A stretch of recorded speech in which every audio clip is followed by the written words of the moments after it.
Well, I think I'll be talking to him about it. I think it's a little bit of a different talk. India, as you know, has told me they are stop. You know, it's a process. You can't just stop it. But by the end of the year, they'll be down to almost nothing.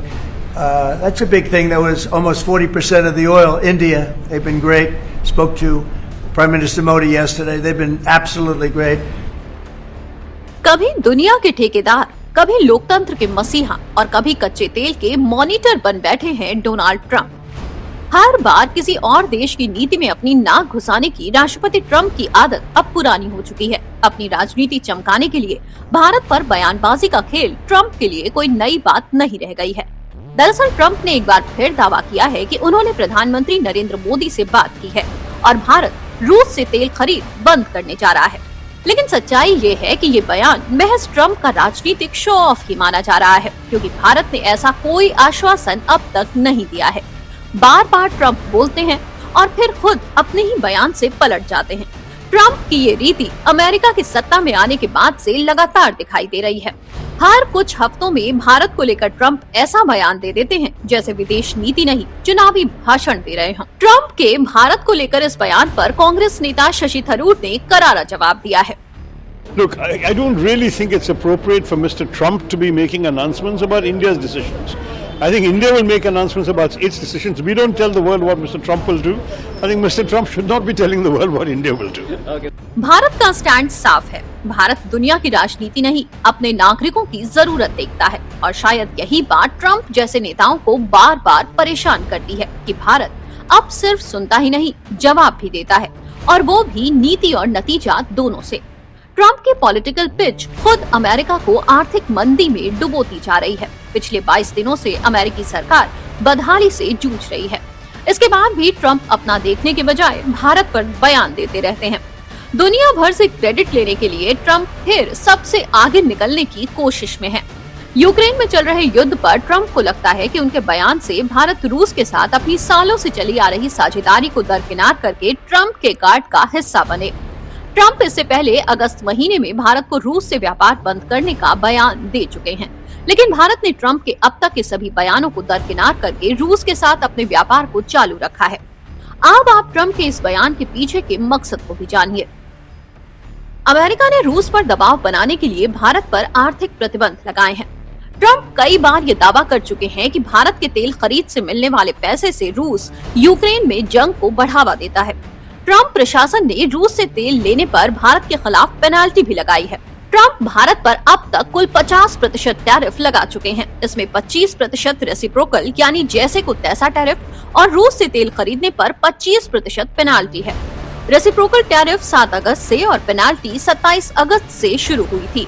इसका मकसद रूस पर secondary pressure भी डालना है ताकि वो युद्ध को खत्म करने पर मजबूर हो सके। ट्रंप के दावे के बावजूद रूस अभी भी भारत के लिए तेल का सबसे बड़ा सोर्स है।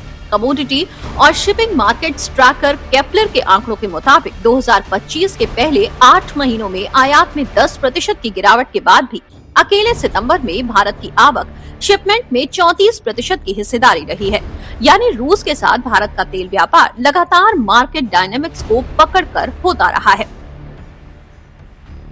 सितंबर में ही नई दिल्ली में आने वाले शिपमेंट का 34% हिस्सा लिया।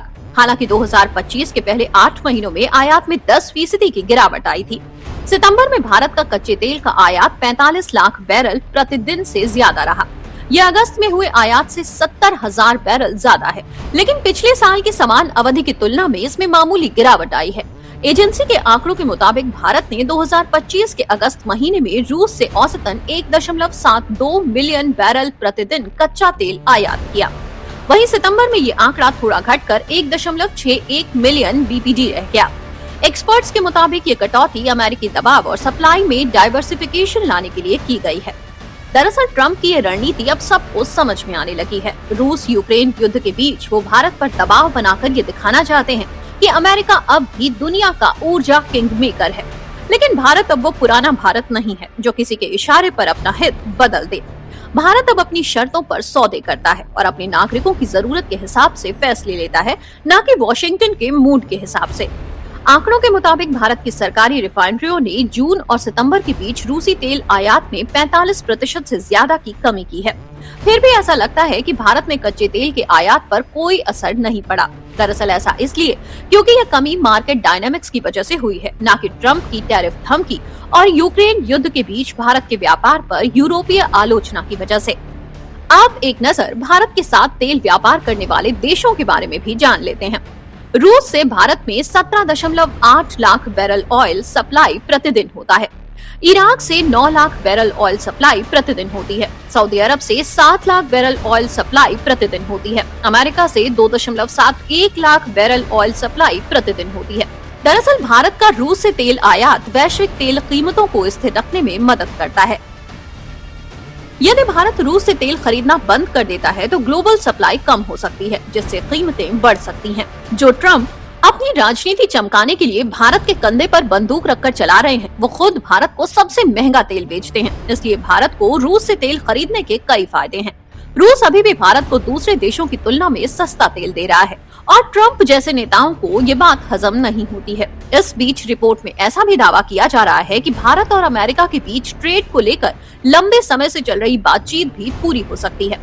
अब इस डील में क्या हो सकता है ये आपको बताएंगे, लेकिन पहले आप भारत और अमेरिका के बीच के व्यापार को समझिए। भारत अमेरिका के बीच कुल ट्रेड 11 लाख करोड़ का होता है। अमेरिका से भारत का निर्यात 3.46 लाख करोड़ का होता है, जिसमें pharmaceuticals, telecom device, jewellery, petroleum, कपड़े शामिल हैं। वहीं भारत से अमेरिका निर्यात 7.35 लाख करोड़ का होता है, जिनमें कच्चा तेल, पेट्रोलियम, कोयला, हीरे, विमान, अंतरिक्ष यान के पुर्जे शामिल हैं। Bharat America trade deal Trump की टेबल पर है। ये बात ट्रंप को भी पता है कि भारत अपने घरेलू हितों से समझौते नहीं करेगा और भारत अमेरिका को ट्रेडिंग पार्टनर के रूप में तवज्जो भी देता है। लेकिन भारत और अमेरिका के बीच दिक्कत ट्रंप की ईगो से हो रही है। ट्रंप ने EU, जापान और दक्षिण कोरिया पर दबाव डालकर ट्रेड डील की है और वो भारत के साथ भी ऐसा ही चाहते हैं। पर ट्रंप जानते हैं कि यह आसान नहीं है, इसलिए वो भारत के साथ हॉट कोल्ड रवैया अपना रहे हैं। भारत और अमेरिका के बीच डील को लेकर जो कयास लगाए जा रहे हैं, इस पर भी एक नजर डाल लेते हैं। भारत और अमेरिका के बीच जल्द ही ट्रेड डील होने के आसार जताए जा रहे हैं। एक रिपोर्ट के अनुसार भारत की चुनिंदा वस्तुओं पर लगने वाला 50% टैरिफ घटकर 15% हो सकता है। ट्रेड डील से जुड़े सूत्रों के अनुसार ऊर्जा और कृषि सेक्टर वार्ता की टेबल पर सबसे अहम है। भारत इनमें कुछ रियायत दे सकता है। अभी भारत सालाना करीब 5 लाख टन मक्का अमेरिका से आयात करता है। हालांकि रिपोर्ट के मुताबिक भारत ने अमेरिकी पक्ष को 2 टूक बता दिया है कि नॉन GM मक्का पर वर्तमान में 15% टैक्स को कम नहीं किया जाएगा। अमेरिका भारत पर प्रीमियम चीज पनीर को भी एंट्री देने के लिए दबाव डाल रहा है, लेकिन भारत इस पर फिलहाल राजी नहीं है। अमेरिकी वार्ताकार दावा कर रहे हैं कि अमेरिका से नॉन GM जेनेटिकली मॉडिफाइड मक्का और सोयाबीन के लिए बाजार को खोल सकता है। ट्रंप का इतिहास बताता है कि वो किसी भी सौदे में विन विन नहीं बल्कि विन लूज फॉर्मूला ढूंढते हैं। उन्होंने यूरोपीय संघ, जापान और दक्षिण कोरिया पर दबाव डालकर अपनी शर्तों पर डील साइन करवाई। अब वो भारत के साथ भी करना चाहते हैं, लेकिन ट्रंप भूल रहे हैं कि भारत कोई डील डिपेंडेंट देश नहीं है। भारत का व्यापारिक रुख आत्मनिर्भर और रणनीतिक साझेदारी पर होता है।